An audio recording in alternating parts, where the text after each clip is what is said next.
Hey, everybody. Welcome back to Seller Performance Solutions, our wonderful, illustrious podcast. Leah's not with me this week. I'm with Daniela Bolzmann of Mindful Goods. Daniela, how are you doing? I am doing well. I'm bummed that Leah's not here. Maybe next time. Next time you can speak to her and I'll be off, on vacation somewhere. We'll do that. Oh, Not that I take vacations, but well, I don't play favorites. You guys are both my favorites, so we can all join each other on a podcast together. sounds like what a parent would say about their kids and playing favorites. That's an excellent answer. Good job. Well, today we thought we'd flip the script a little bit. It's the middle of summer, change things up. You're going to kind of quiz me a bit, and then I'm going to comment on some of your quiz questions. Obviously, right now we're just out of Prime Day. Hectic, interesting, sometimes good, sometimes awful. We've seen things run the gamut, but I'll just start with a first question and then you can hit me with your questions back. But anything crazy happen? How did it go overall? And just to kind of close the loop on Prime Day discussion, do you think the 4 days are going to shrink to 2 or 3 next year? What do you think? I don't know. With TikTok making their promotions run weeks, I think that was kind of an incentive for Amazon to make theirs a little bit longer. I don't know what they're going to do. What's interesting is for us, because we're a creative agency, our busiest time are the weeks leading up to Prime Day. And then we always tell clients to have like a safety measure of not touching their listing with at least a certain amount of business days so that their team can pay attention to any content rejection before Prime Day, right? Because the last thing you want to do is upload your content the day before Prime Day. Amazon doesn't like the content. They suppress the content. And you can't even do your Prime Day deal. You should be doing that at the bare minimum a few days before, but like realistically, a week before, 2 weeks before, you should be already starting to upload content so you can get that buffer in and understand any tweaks you need to make. So for us, Prime Day is a little bit different. We heard mixed reviews across the board. And that's where this got really interesting because I reached out to you, was asking you, like, what did you see with Prime Day? Because I remember last year, you like had to deal with this like major fiasco. Wasn't like Brandon from Data Dive, didn't his account get attacked? And like, there was just a lot of things that you saw. And I was just curious, like, what did you see this year versus what you saw last year? Is there any new patterns that we need to pay attention to? What did you see? Yeah. And it's interesting what you just said about doing content weeks in advance, because I was kind of curious if people did do everything right, did things in June or May, and then if like the day before Prime Day, Amazon suddenly objected. I'm guessing you're going to say it doesn't take 30 days for them to notice something they don't like. They flag it quickly. Yeah, they flag it pretty quickly. Yeah. I mean, we still see night before stuff, like a listing goes down, there's a crisis. I will say last year was worse in terms of crazy suspensions. So maybe, there's a ray of light here where things will be better next year. And maybe they were. I would say they were a little bit better this year in terms of less craziness. There were certainly still abusive attacks because people are always trying to get their competitors pushed into the wrong category. Sometimes the adult category, which is what I call search Siberia, right? But even if it's not in the adult category, just in the wrong category. So we still saw that. And that's just the ongoing battle of illicit async contributions, sometimes on the vendor side, if there's no vendor account involved, sometimes illicit keywords being pushed into the back end through a variety of mechanisms. I think that's always going to be an issue, but I didn't see as many crises this year, except around review manipulation. There were review manipulation, threatened account suspensions or actual account suspensions right before Prime Day. So that was the biggest difference this year. Most of them were in Europe. And I have a theory. I'm still working on them and I'm still working on my theory. Yeah. But I do have a theory, which is they always start with the US and they started doing review manipulation suspensions in March, like right around Prosper Show time. There were a bunch. And when you say they, who are you talking about? Amazon. Okay. Enforcement team, policy enforcement teams were taking down accounts, or how it works with account health assurance. They might buy you 72 hours to appeal to keep your account active. But let's just say it was a combination of actual suspensions and threatened suspensions. March, April, May, US, mostly the focus. So I think it's just, they don't want to do every region all at once for any mass operation like that. So I honestly think it took them until June something to circle around to the European account. who I were did doing the see same something things. interesting, which I'm curious Yeah. if you noticed as well. So I remember you bringing this up last year when you were working with Brandon. I think you had said, like, why is it that people can file infringements during such a like Prime Day event? Like, it Mm. seems like Amazon shouldn't be doing anything at that time. They should just like protect sellers and let them run what they need to run and then deal with the aftermath, right? Yes. Which was interesting because Leah and I had been talking about something else unrelated, and she had sent me the link to the infringement page.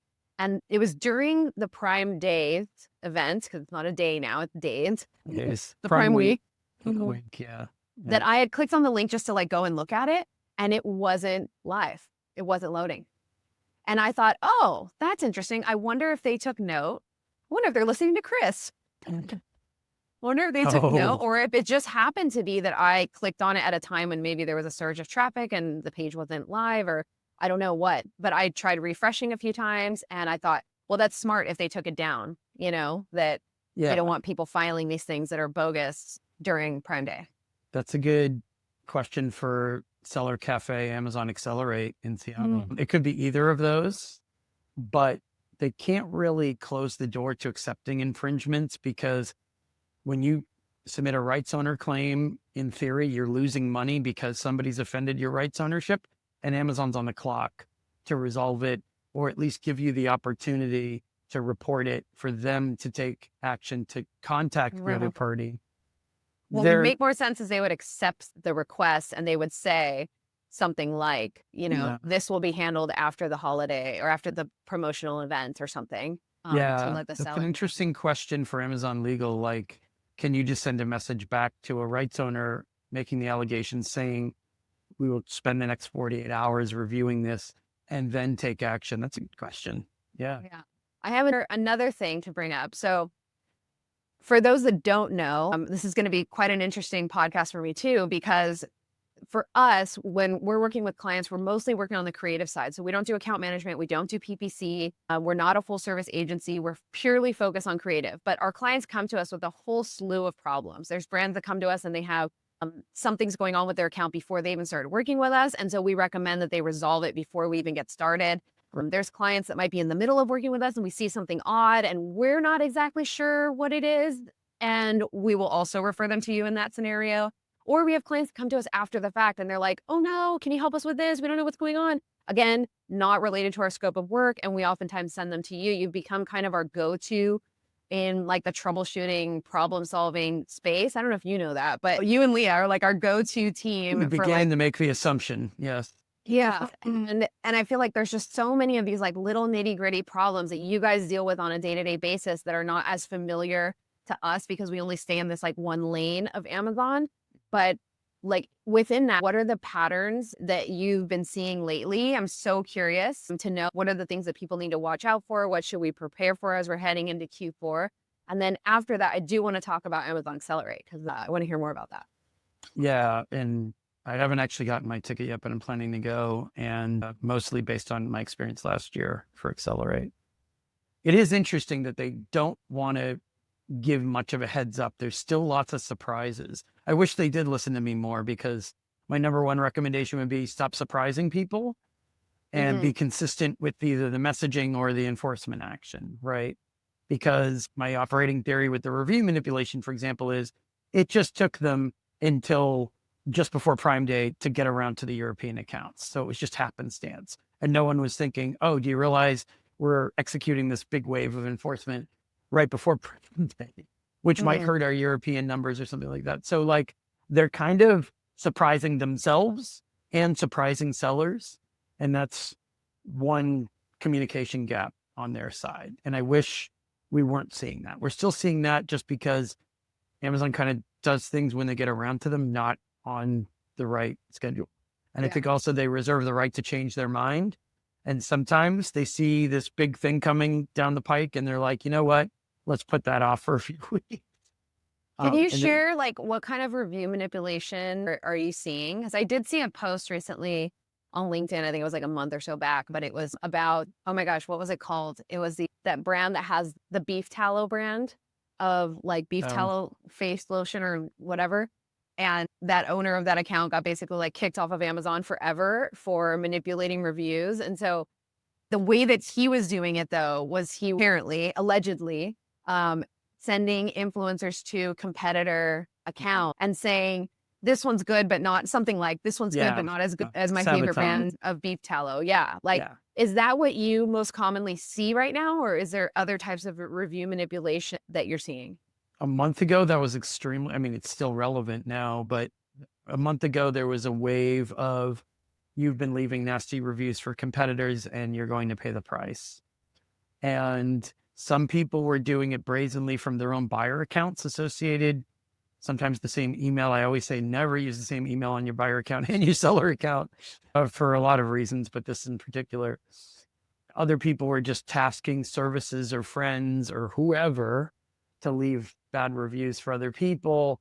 And then they were trying to appeal it saying, well, we really do think those, as if you could argue, like we genuinely believe that their products are terrible and ours are wonderful. The bottom line is you can't do that. My advice is don't leave any reviews for competitors. Some people are even being accused of leaving bad reviews for their competitors, and they weren't. It was their competitors trying to frame them, trying to build a page or make it look like there's a group out there, like a WhatsApp group or some sort of mastermind group where somebody was trying to say, hey, go after these guys. They're our competitors, and they weren't doing it. That's a bit more sophisticated black hat, but you can dispute that and you can deal with it and keep Amazon from suspending you, but never leave nasty reviews for competitors thinking that you're going to have a acceptable explanation for it later. So that was trendy about 30 days ago. Are you seeing any safe ways that people do get reviews to their listings? Amazon wants everyone corresponding with buyers through buyer-seller messaging. I've seen a lot of emphasis on why are you sending postcards? I mean, definitely if you're sending physical postcards, which I know that kind of was a thing or a trend for a while, I didn't realize that it had come back after Amazon got angry about it before. I didn't realize, I know marketing ideas tend to cycle back through, Inserts. but the postcards, like, let's start with the postcards. If you're sending physical mail to people, Amazon will start sending you messages saying, why are you using residential addresses for buyers in this illicit way? And they'll be upset about it. And they're not going to care. I had a lot of conversations with brands about, well, what does it say on the postcard? Is there a QR code on it? Are you asking for an email address? First of all, stop sending any postcards. They don't care what's on it. They don't want physical mail going to buyers anymore. That idea, if it was ever an idea, has come and gone and it's had its day. And that was 2023 or 2022. So stop doing that. Email addresses. Lately, it looks like they're really ticked off that people are having product inserts or whatever with a QR code that harvests an email address. And then later, like most brands, I guess the answer to your question is most brands thought, let's get the email addresses now and not send a first email that asks for a review, gives away product. Let's just send something. Hey, do you want to join our newsletter? Nothing else. Very objective, very vanilla, very just getting the email address. But later, send the coupons, send the discounts, offer giveaways, and they expect that to work. I'll tell you why that doesn't work. Your competitors are watching every single thing you do, referring abuse reports to the proper teams at Amazon has never been easier. And more people know the right ways to do it, not seller support cases, not talking to account health, not sending emails to random queues. People know how to report this stuff. Assume competitors are buying from you, seeing your whole funnel, screenshotting it, and reporting it to Amazon's product review abuse teams. Just assume it, because I've had a lot of conversations with brands who tell me, how could Amazon possibly know our whole funnel? How could they possibly see all this offline stuff we're doing? How do they know we're not using buyer-seller messaging to communicate with buyers? The answer is so simple. It's if the public can see it, then Amazon can see it. And when they see it, they don't like it. And that's what's happening. Yeah. I Yeah. think there's a difference between, and this is the way that I think Shannon Roddy has always explained it to me too, is like there's a difference between a customer that you are paying for initially, that you captured on your own with your own investment, and then you're sending them through to Amazon as a bonus, right? there's a difference between that and you getting the customer from Amazon and trying to extract their information from Amazon, which Amazon absolutely does not like. Amazon does reward you for driving your own traffic to Amazon. And that's what you can see with them rewarding your account with extra traffic when you're driving from their competitors like TikTok or from Google search. Like if you're driving ads and then pushing them through to Amazon, Amazon loves that. So you just have to be smart about what you are collecting, at what stage you're collecting it, and that you're not manipulating anything in the process. I think one of the things that is like the most obvious that I think people forget sometimes is the language that you're using when you're sending a message to someone can be considered manipulation. So when you're saying, if you had a good experience, message us here, but if you had a bad experience, message us here. Like that in itself, you're pushing people to different directions based on how their experience was. And that is manipulation in the eyes of Amazon. So And it's not those new. little things. What worries me most, I mean, this is where I kind of have to ask you, I understand there's a bit additional desperation out there in terms of sales. Margins are thinner, costs are higher, storage fees, ads, whatever. People are spending a lot of money and they're not making as much profit. I get that. But why are people, like the example you just gave, I still see people doing that. Why are people doing something that died off 2 years ago? That's Because if they're, interesting because I yeah, don't actually view it as, in some cases, obviously some cases they know better and they're doing it anyways, right? no, I actually think there's cycles every year that happens of new sellers entering the market. And they honestly don't know that this was a thing back in the day. They heard that this could be a good way to market, and they are trying these tactics that they heard from some guru on YouTube is a good idea when in fact it's not, right? And so like I think it's done with the best intent to grow their business, not knowing that it's something that can get them in a lot of trouble. I see that actually a lot with a lot of different things that people are trying. One of the number one things is like any new seller, they're just trying to get reviews. So of course you're going to go ask your friends and family like, "Hey, leave me a positive review. Leave me a positive right. Like that would be the first thing that I would do as a brand owner. I wouldn't know any better. I wouldn't Yeah. know that you should absolutely not do that and that it can jeopardize your whole business, Yeah, the right? problem is they don't ask for a plan of action anymore where you take responsibility, admit it, ask for forgiveness, give an improvement plan. So back in those days, you could make those beginner mistakes. Mhm. The difference now, and you can see it, I mean, it's almost worth a whole other podcast just talking about how I've gotten all these bits of information. I've been on calls, some calls directly with the product reviews teams where they've added an investigator from that team to a call with account health reps. They never did that before. Now they Mm. directly tell you things that you used to have to guess at. And it's also in the messaging.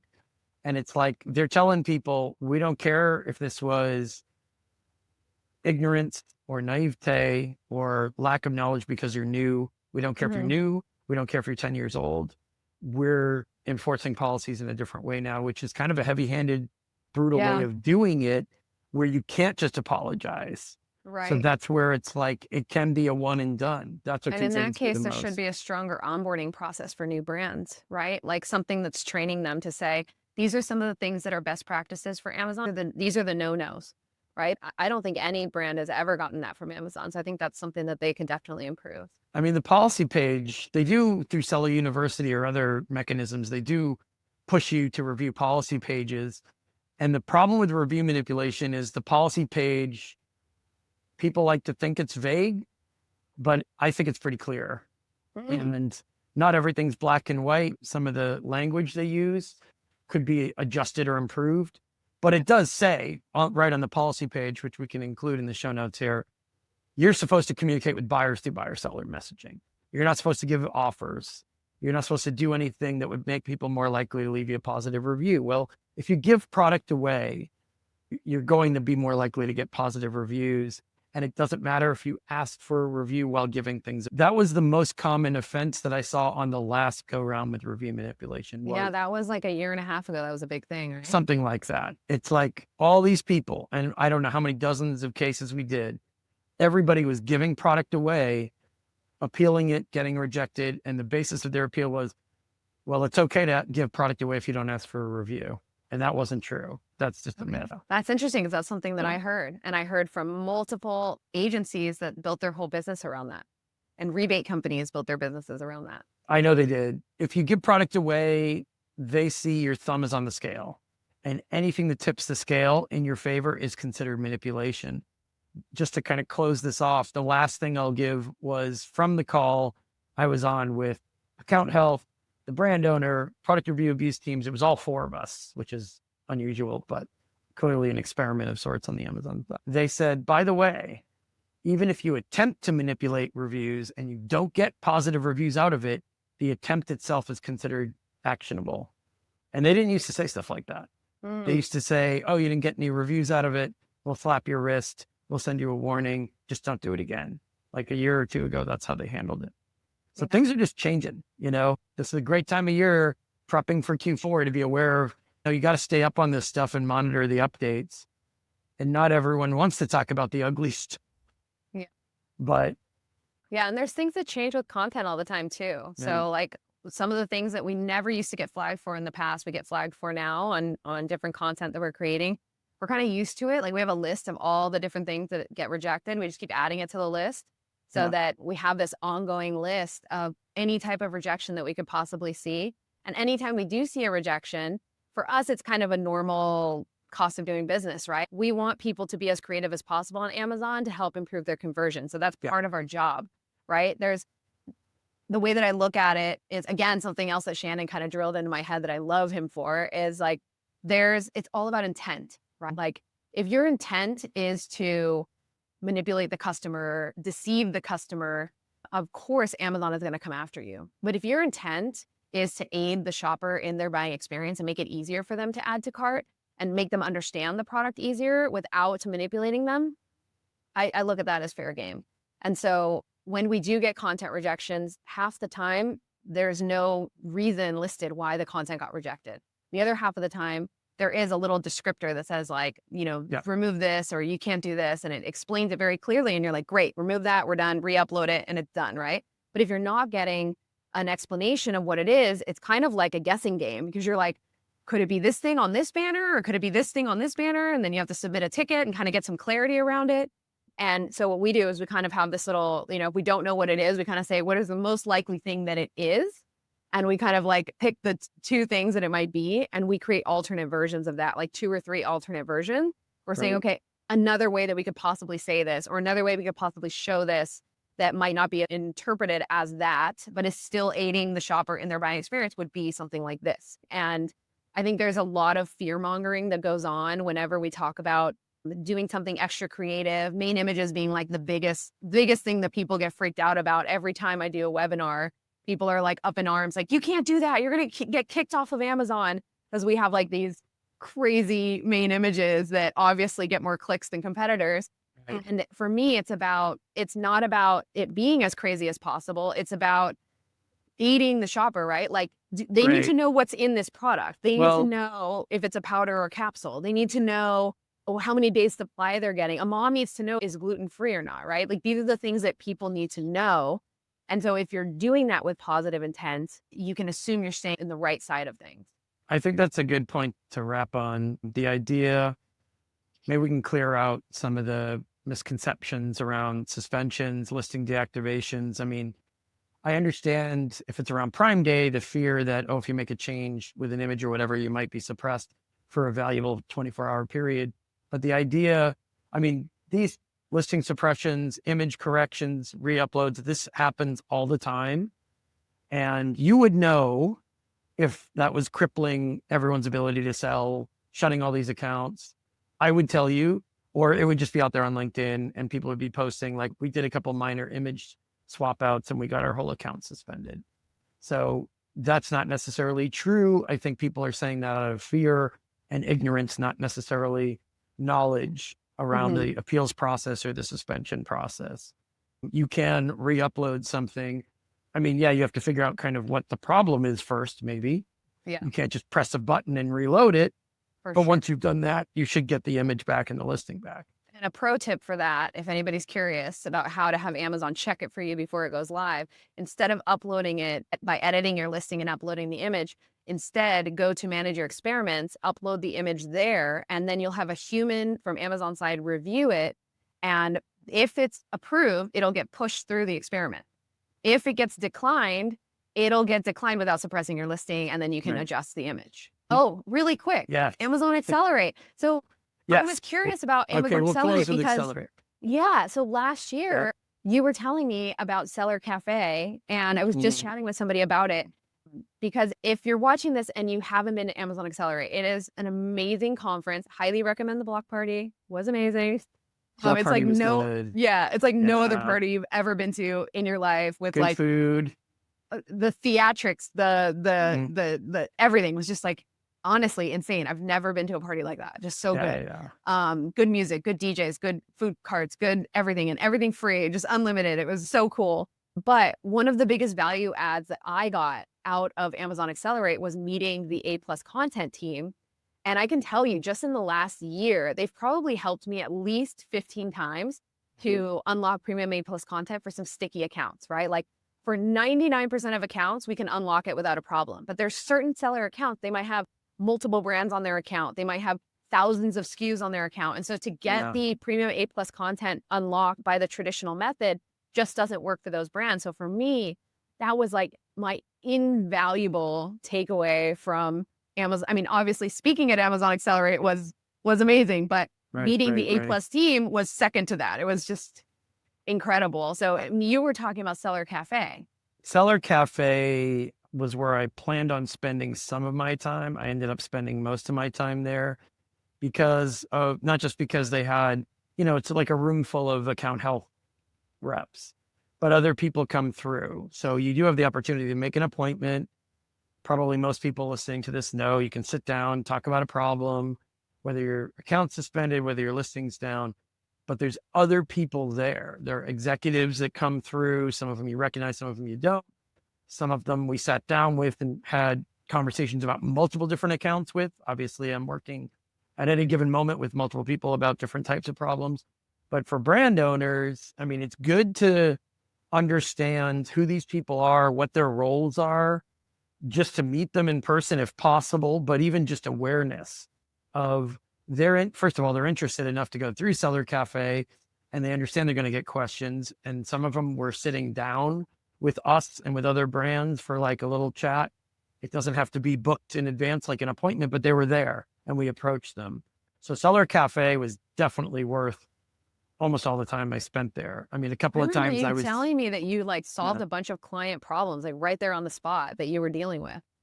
yeah, and hopefully they left us all reviews right on Trustpilot or Google. But if they hadn't mentioned that we went to Seattle with those people, and I think it meant a lot to the people I introduced them to that they had gone to Seattle, even though their account was suspended or their main listing was down. They were like, "You're here in person. That shows you're serious. That shows you took the time to figure out who I am and why you're talking to me, not me. I'm speaking as if I'm working at Amazon." And also it motivated them more to respond, to research it, to fix it. So for that I reason hope they alone, I would go expand it back. this year and do more I of know. because I think the slots were limited, right? Like some you Yeah, had to go and sign up for it and I'm in the process. This is kind of something pre-announcement. I'm in the process of putting together like an Amazon Accelerate prep kit for people. Obviously, if you're going in person, it'll be a lot more meaningful. It'll be meaningful anyway, hopefully. But for people who are planning to go, and a chunk of that's going to be about Seller Cafe. So here we cool. go. Now people know. Yeah. Yeah. Well, this is great chatting with you. Yes. Thanks for talking to me today. I don't know if you're hunting down, looking for new clients or not, but how can people reach you if they want to work with you? Head over to mindfulgoods.co or you can find me on LinkedIn as well. But we are primarily serving about 150 plus e-commerce brands every year, helping them optimize their creatives for conversion. And our clients are seeing anywhere from 20% increases in sales all the way to 2,500% increases in sales. So happy to help. Yeah. And if you haven't heard Daniela on this podcast before, for whatever reason, after listening to her today, you know why we keep having her back. But thank you for the vibrant, meaningful conversation. I appreciate your time. Of course. Thanks for having All right. me. Talk to you next time.